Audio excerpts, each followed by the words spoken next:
Welcome to the Rural Revival Podcast. I'm your host, Dana Larson. This week we're with Justine Sindt of East of Omaha, a live music venue in Griswold, Iowa.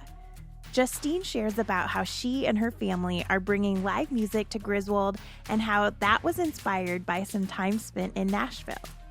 We also talk about her heart for her hometown, plus how important it is to save our stages and live music venues from the devastating effects of COVID. So here we go with Justine Sindt.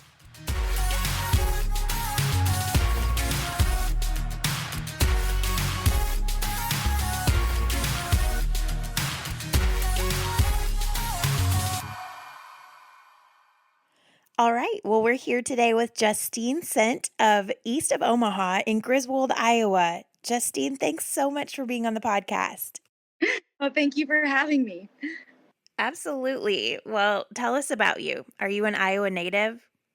Yes, I was born and raised in Griswold. I graduated from Griswold High School.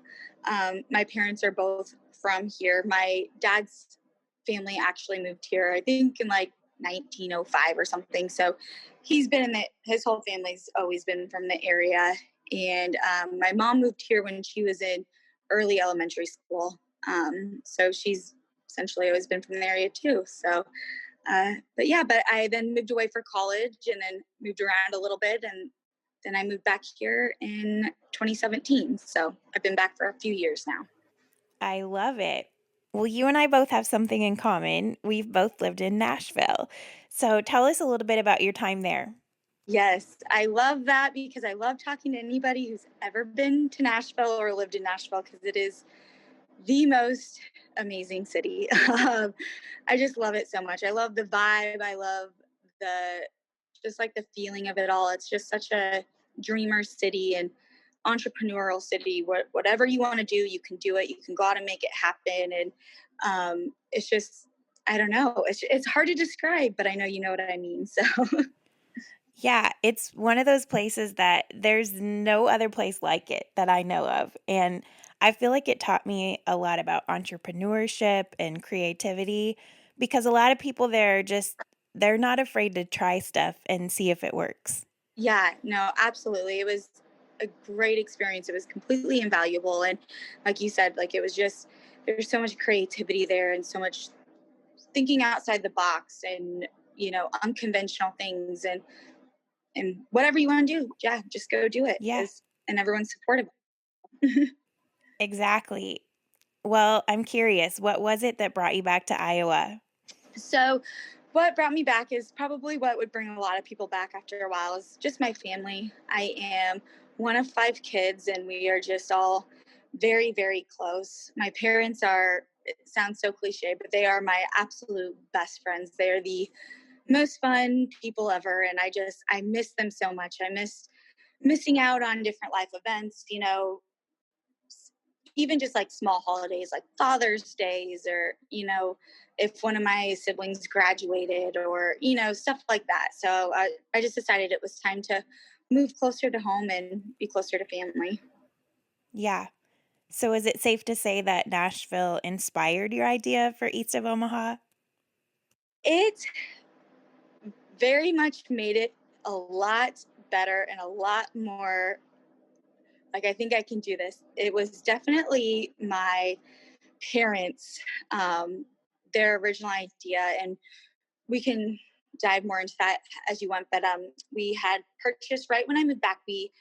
There was an abandoned building in town, and my dad has acquired a few of these, I guess, throughout the years because we can't stand to see them just go to waste. And I can't remember where we were, but I remember he got the call, and I remember this guy was like, "Kevin, this building went up and no one bought it.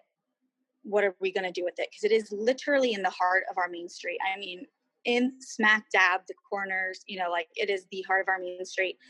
And so we bought it. We had no idea what to do with the map. But when I had first moved down to Nashville, the first time my parents came to visit me in 2000, I went to Pinewood Social, which is outside of downtown Nashville. And we were sitting there, and I'll never forget, we were there and we're just having a good time. And Pinewood Social, for people that don't know, is just such a cool concept, especially at the time. It was completely different. There was like this bowling alley and this bar, and there was a pool outside, and it was just such a fun concept, especially back then. And they were just having so much fun, and they were like, wouldn't it be fun to open a bar and call it East of Omaha? Because, the Bob Seger song, the famous line, and turn the page. And honestly, it was never really thought of again until this building came up, and we bought it, and it sat empty for a year. And then all of a sudden, my dad's like, what if we did a music venue? What if we took some of Nashville and brought it here? And we created a very unique, different experience here. And it all happened so fast after that. I don't really, I can't even, it literally, like, that was in January of 19, and we opened May of 19, and it was just, all right, how do we do it? What do we do? And got to work. So, but if I didn't, getting back to your original question, I think that if I did not have the experiences that I had in Nashville and had my eyes so opened, I don't think I ever would have been on board with it. And even though it ultimately would have been, my dad's choice, I don't know if we would have done it, because I don't know if I would have believed in it or thought that it was possible, or would want to invest my time and energy into it. So I think it's definitely safe to say that Nashville was very inspirational and doing something so unique and different in this small town. Yeah, I love that. Well, once you decided, okay, let's make this happen, where did you start? Like, what was the process? Oh my gosh. Okay. Well, we had no idea what we were doing. We had this, and I wouldn't say it was, deteriorating, but it wasn't in good shape at all, this building. We just had the space and the idea. And so right away, one of the great things about being in Nashville is, you make contacts and acquaintances. And I had a really good friend down there that he does tour managing for big artists, and he has been in the field and the profession for forever. And so we had him come up, and we kind of had him consult with us, and we're like, what do we do? Like, where do we need to start? Can you give us some outlines? And also, we want to be open in like 4 or 5 months. So, yeah, I guess like one of the biggest things he said is, you need to do it right. Like, it can't be just another bar with, some mediocre sound and light, if you want this to be a thing, you need to do it right. Like, you need to have it done professionally. You need to have it done, set up correctly. You need to invest, time and money into it. And he was really instrumental in helping us get it all done. So we had a lot of professional help, I guess, with the bones of it, which was really, really nice, because we have no background in it whatsoever. My dad's a farmer and I am accounting. So we had zero idea. So it was amazing having him as a contact and to consult about what to do. And then, then from there, I guess we knew that was point A, and we knew opening was in May, and what do we need? And we just tried to self-teach ourselves a lot of stuff and research, and Google was my best friend. And yeah, all came together, I think, literally the night before we opened. So it was a little bit of a blur and unconventional, but it all worked out. So Yeah. So, how do you find the bands and the acts that you have perform? Are they all local? Do they travel from anywhere? yeah, and that is something that has kind of adapted, and our vision of that has shifted a little bit from when we started, because um, bands are extremely expensive, and that is something that we, didn't. I don't want to make it sound like we just loosely got into this too much, but we didn't really quite understand, especially nowadays with all these free streaming platforms and stuff. that is how anybody makes their money. So, I mean, if some guy who you don't even know his name, but he has a song that does fairly well on Spotify is, 15 grand for 60 minutes. And so, where we thought that would be more doable, but, so that has been something that we've definitely adapted with. And so we have done a lot of local bands, which is really, really great. And we found that those have been very, very, very well received. But we do have bands that come in from Nashville still that are just beloved around here. We have a lot of bands that people in the area have started to kind of associate their name and like to follow them and stuff like that. But so Nashville, we've had a few come out of. We've had Chicago, St. Louis, and then basically anywhere from Nebraska and Iowa has been most of the bands. So how do I find them? I've been very, very, very fortunate since opening, and since we have such a great setup here, since opening, we have had almost entirely everybody reach out to us. As of like January, 2020, so before all this COVID started, I had 30 bands a month reaching out to me, and we're only open 3 days a month. So that means I book 36 a year, and I had 30 a month reaching out to me. And so I just has developed some kind of algorithm, I guess. I just kind of vet them. I look them up. I research them. I listen to them. I, try to see, what their caliber is, if they have a fan base and things like that. But otherwise it's a system I've been learning in this, year and a few months we've been open. Yeah, wow. And it's not all music, right? Like you have other acts too. Yes, yeah. So we are only open on event days. So that's something that makes us different and unique. So we are only open 3 to 4 days a month. But this summer, we started a car and bike night, but we still have live music during those. But those are free shows that we are open for. Those end in September. So we're coming up on our last one here this month. But we have had a mentalist, which was really, really fun and something that was very well accepted by everyone. Everybody loved it. It was absolutely intriguing. And then we've had some comedians. And so we had one night of comedians before, and then we're having one coming up this fall, which we're really excited about. Yeah. Awesome. Well, I know this type of venue is super common in a city, but not so much in a small town. So, how have you created an experience that works well for a small town audience? Yeah. Because I love it. I think we need more of this in small town America.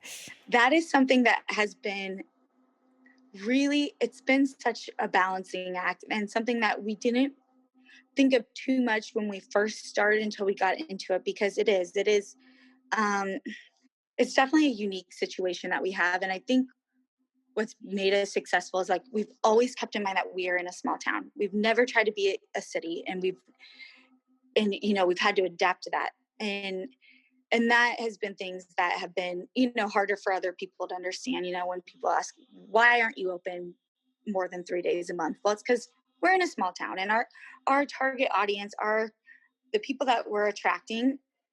You know, they don't want to come out every night of the week. They want to, have a date night, or, celebrate a birthday or an anniversary. And so we didn't want to oversaturate the market with being open. And we really wanted to create an event experience. We didn't want it to be like, any other bar around that, may have live music occasionally, or, have somebody set up in a corner or on their patio. And all that I'm a huge fan of, like, love. And I try to support that and be there whenever I can. But we wanted this to be more of an actual event. We wanted you to come here and not feel like you were in Griswold, Iowa, or not feel like you were in, small town. But we still wanted it to be comfortable. So it was definitely mixing two very different things and trying to find that, we're not a restaurant, we're not a bar, we're music venue and we want to create an experience and an event. So we try. Sometimes I think that some people hear we're open 3 days a month and think it's easy, but I can tell you it's a full blown event that we put on each and every time. And it is a lot of hours and a lot of work that goes into each and every one of them to try to curate like something different for you and something that you enjoy doing and that you don't have to drive to Omaha or Des Moines to experience. You can stay more local and, support more small businesses. So fun. Well, what has the response been from the community in Griswold? It has been absolutely amazing. Everyone has been so supportive. And that is something that we were kind of worried about in the beginning because you don't want to disrupt an ecosystem. You don't want to disrupt the businesses that are there. You don't want to be perceived as a threat. And that is something that was very, very important to us because we have a restaurant here in town that we cherish. And so we like to make sure we're not a restaurant.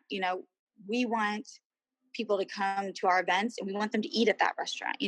We want people to know we are not a bar. We want people to come to our events and then we close at like midnight and we're like, there are great bars on either side of us. Go to those. And so I think that has been really helpful because we have tried to be very community based and community focused. We have people that don't, maybe live music isn't their thing. Maybe they don't do that, but they'll come up to me and they are just so excited because they're like, we like seeing things happen in Griswold. People come there, they go to the gas stations, they eat at the restaurants, they go to the other stores, they see what is around, and it brings so many more people to Griswold and helps Griswold as a whole that I think everyone has seen the value in that. And so it's been very, very well perceived, and we're so grateful for it. I love hearing that too. Well, let's talk COVID and how that has affected your business. How have you adjusted? Oh, wow.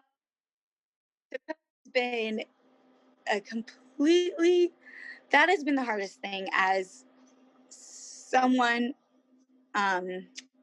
so young taking over something so new and unique and such a new and unique time has been a huge challenge, especially with live music events. That is definitely going to be one of the last things to rebound is doing, large gatherings and events. So we have had to change a lot. We are at 50% capacity. In Iowa, that's not a rule right now, but we wanted to do that to make sure that we could have people feel safe and that we could spread out in here and make it safe distances and just give people a little bit more peace of mind, I guess. So it's not as packed. And again, that is something that is not a restriction in Nebraska and other states. That is something that is, but that's something that we are trying to do to make people feel safe. And then unfortunately we are actually, I shouldn't say unfortunately because I'm really, really excited about this. One of the things we were so excited about when we started this and my parents were so excited about is when they come to Nashville to visit me, there is so much live music, but one of the coolest things is there's writers rounds and there's these acoustic sets and there's these more intimate events that happen all over the city, and they are so special. They are so much fun. And when we first opened, I didn't have one of those, not one, on my list because I didn't know how that would be perceived here. And again, since I wanted it to be an event and I wanted it to be different, I was just thinking shows, lights, music, sound, all this stuff. And since COVID, that has really been a silver lining is that's given me the opportunity to do some acoustic acts, to make it seem more comfortable for people to come attend. And those have been very, very well received too, because people really like listening to it and hearing stories about songs. And that has been something that's been just, I don't know, we've been really excited about that. It's been, what do you say when it's, I don't know, unexpected, like surprise that we're like, oh, shoot, like, what are we going to do? And it's like, well, we've been wanting to do this and this is a perfect time to unveil it because it'll make people feel safe. It's not, a huge party scene or crowd like people may perceive concerts as. It's more of an intimate experience. And so it's been really great to be able to have the opportunity, I guess, to finally unveil what we did originally hope to do. I love writers' rounds. That is so cool. And I definitely want to come down for one of those because I miss getting to do that in Nashville for sure. Did you ever have to close, like completely shut down at the beginning of COVID? Oh, yes. And that was something, I mean, oh my gosh, I literally remember our February 23rd show. I remember saying to my friend, I was like, it's finally getting easier, because we had, just been open since May, and, it takes a while for word to get out. And I was like, things were going great. And I was like, it's finally getting easier. It feels like it's not so much struggle to get people and everything. And we just had, a great January, February. Our March 7th event was the biggest we've ever had. And our next event wasn't scheduled again because we're only open 3 days a month for a couple weeks. So that March 7th event was great. We were so excited. And then we were shut down until June 1st. So that was, it was unprecedented. Like, no one knew how to handle it. And I kept thinking, what do I do? Just not having any experience. And everybody that did have experience was like, we don't know what to do either. So, we were completely shut down from our last night was March 7th of 2020. And then Iowa allowed us to reopen as of June 4th. But our first event then was, June 1st, we were allowed to open. Our first event was June 4th. So, we had a good chunk of time that we weren't open at all for anything. Wow. Yeah. And there's still a lot of venues who aren't able to open yet. So, because of state restrictions or other factors, there's even been like a movement called Save Our Stages. And I know they're pushing for legislation to help independent venues like yours to stay alive right now. Yeah. Talk about that a little bit. Why is it important to save our stages and our live music venues? Yeah. And I'm so glad that you brought that up because that is something that I don't think a lot of people understand or know about or close to because we're such a small subgroup of things. I mean, you think of music venues, especially our size, you could maybe name two. I don't know what the average person can name, but it's not many. But we have been extremely affected and we are definitely going to be one of the last to rebound. And so Save Our Stages came up to help small music venues because we are not a bar, we are not a restaurant. We did not qualify for any of the aid out there that happened. We didn't have the big movements, which were so great to see, but people ordering takeout and doing those things, we didn't get to experience those. We also did not qualify for the payroll, the PPP, I believe it was called, any of those things because we are, our staff, we were under a year old. And so we didn't have much to show for ourselves when we did it. And our staff we just have bartenders as staff. So most of their income is tips. And so that was something that was really, really hard. I saw a stat that there was a 90% revenue loss for small venues. And that is something we have completely felt because, again, we were shut down completely until June, whereas other things could do takeout or open up at small capacities before us, and we could not be open at all. I would say that since we reopened, we are still, an average night is probably, we're lucky to get 25%. So we are still extremely, we're not rebounded yet. But there have been good nights, which is good. But, and then another study that I read that I absolutely loved because I think it applies here to Griswold as well, as a Chicago study estimated that every dollar spent at a small venue resulted in $12 in economic support for the neighboring restaurants, bars, and shops. And that is so true here too, because when we're only open on event nights, and we open at a certain time. And on almost all my events, I'm always tagging the other businesses in town. I'm like, go to the restaurant this night. They have wings this night, or, this is their special. Or, when we close down when the music closed down. And we're like, people are like, can we stay and drink? I'm like, there are these awesome bars on either side of us. Like, you should go there and drink, and so it's just, and I don't think that we're unique in that. I think that all small venues do bring in a huge number of people to their area. And then those people go out and spend money other places. And yet we haven't been supported yet back as far as funding or grants or anything. So I think that this initiative is really, really special. And I hope that anybody who either likes to attend live music events or has benefited from a small venue in their area, from concert nights, whether it's people coming in before or after or whatever, should take the time to go. You can go to savethestages.com. It takes literally like 25 seconds.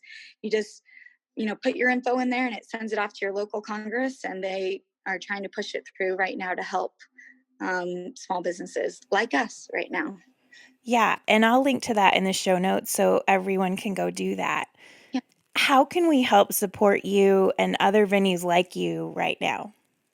Yeah, and that is such a hard subject, and something I am very empathetic about with other people. I know everyone is not comfortable right now in going out, or they're just starting to, but they're definitely not to the point of large gatherings. And I would never push or try to act like, you should do that. But something is definitely with social media, keeping us active and alive and in people's faces, liking our stuff, sharing our stuff, commenting, things like that to keep us alive. So we are still in people's faces. So by the time that people are ready to go out or feel safe to go out, they don't have to rediscover us. They don't have to be like, oh, wait, isn't there a place in Griswold? Like that we have been on their mind. And instead of rediscovering us, they're like, okay, once I feel safe, I want to go to east of Omaha, So I always am just trying to encourage people to do that. That's a free, easy way to help us or anybody, any venues like that. Just support online and make sure that they're still getting attention online.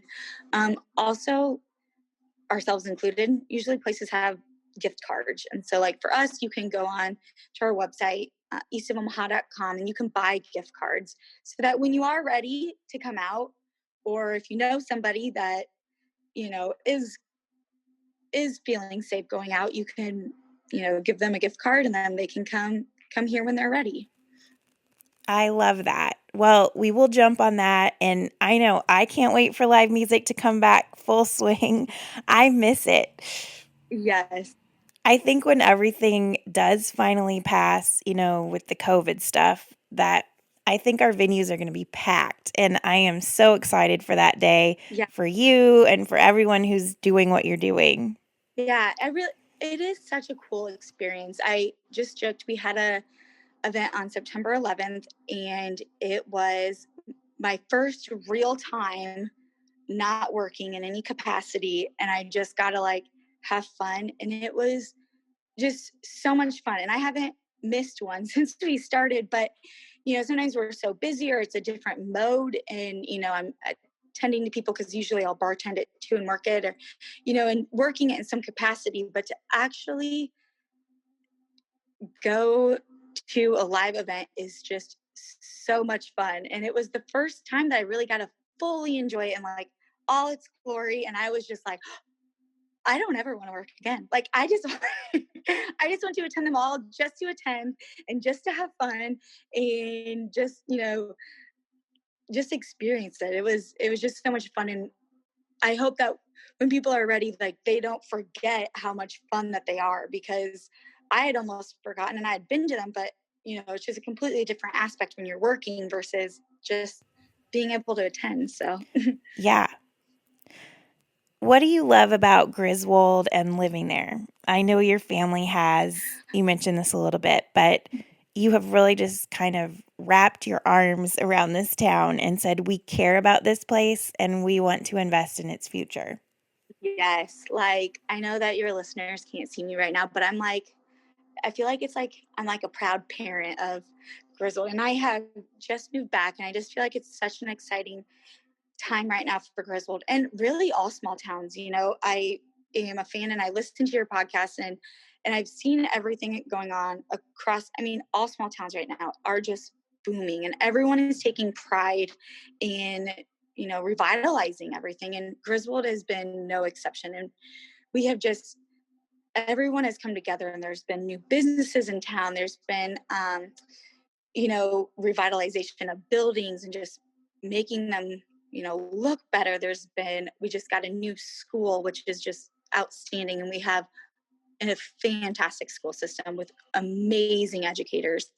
We have, we just got a new business in town that I'm so excited about, like an actual like shop boutique.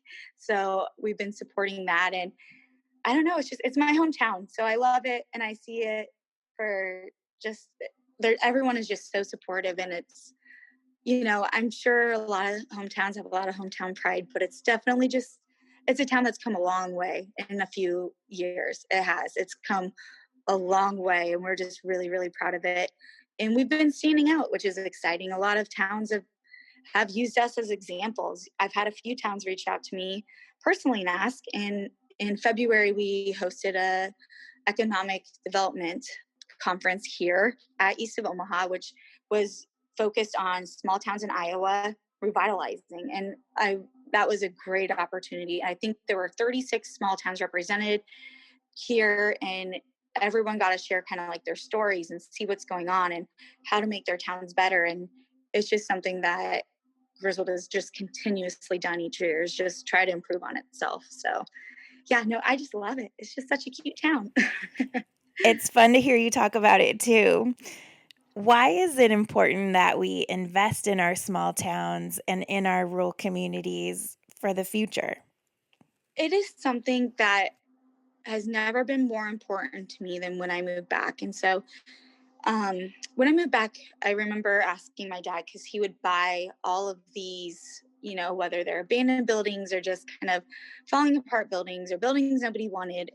And he has been turning them into apartments or businesses and just these beautiful buildings, revitalizing them. And I just remember asking him, from a standpoint financially, it didn't make sense. So I was like, why do you do this? And he was just so cute. And he's just like, because this is my hometown. I've always lived here. Your brothers are always going to live there. Our families are always going to live here. If you decide to stay, you're always going to live here. And we just want to make it a place that is nice. And that just meant so much to me, because I was like, you're right. Like, if we're going to be in this small town and this is our community, we should just invest in it, and we should shop local, and we should support everybody. And it is just important to support where you live, I guess. And I don't know, I feel like it's just such a why not question. Like, why not want the place that you live to thrive and survive? And I love that long-term vision that your dad has. I think that's such a great way to look at it, is this is where your family's going to be, and he wants it to be a place that's thriving and a place that people like to come to also. yeah, So that's a really cool perspective. yeah, you want everyone to have pride in where they're from and what they're doing, and be proud to say you're from Griswold or whatever small town you're in. And you just want to take care of those that are taking care of it, I guess. So Yeah. yeah. What excites you most about the future of rural America? What I think excites me the most is how much it's growing, and how much it's more appealing to people than it's ever been. With technology now, things are possible now that weren't possible 10 years ago. People can work remotely. They can live in small town and enjoy small town, but still have a job that used to only be possible in a city, or have those opportunities that they never thought that they could have out here. So they can have the best of both worlds. They can be here, but still, you know, have opportunities that you before only a city really could provide. Yeah, that excites me too. And I think we're only going to see more and more of that. Well, what's next for you in East of Omaha besides getting back to operating at full capacity again? We're just, we're really, really excited to keep going forward, and we're really excited to do what's next. And there is no real travel map for us, I guess, because our first year was in COVID, and then it is still being interrupted by COVID. So it has been surprises at every turn. But we're just excited to keep growing and expanding, literally and physically. We purchased the abandoned building next to us. And so we have big expansion plans, which we're very, very excited about. We were hoping to start on those. We were hoping to this summer, and obviously things are getting pushed back now, but we have a couple visions for that, which will just really kind of widen our horizons and what we can do and the different events that we can hold. And so we're just ready to get started on that, really, and just keep offering things to town. And we just love when we have new people come in all the time. I would say at least, even through COVID, at least 50% everyone who is here at every event is not from Griswold. I don't know who they are. They are new and they are experiencing it for the first time. And I love seeing people's reactions. I love how well accepted it is and how amazed and impressed people are. I love that they, travel from all over to get here. We have people that come regularly from places like 45 minutes away, and they're here all the time. And things like that are just so exciting for me. So I know that if A, we can get through a first year, and B, we can get through COVID, that our third year is going to be really, really good. So we'll, yeah. Absolutely. I'm believing that for you too. So, how do we follow along and keep up with what you have going on? Yes. Thank you. Yes. So our website is www.eastofomaha.com. And Facebook and Instagram are the best ways to. You can find us at East of Omaha on Facebook or Instagram. And I am constantly updating and posting shows and, giving any updates that we have as far as events or if anything changes and things like that. So I would say our website or Facebook is the best way to keep up with us. Okay, perfect. Well, we will link to those in the show notes as well. Justine, thank you so much for being on the podcast. I love what you're doing with East of Omaha. I love what you're doing in your town, and I can't wait to come visit soon. Thank you. Thank you so much for having me and trying to show everyone what East of Omaha is. And thank you for giving people a platform.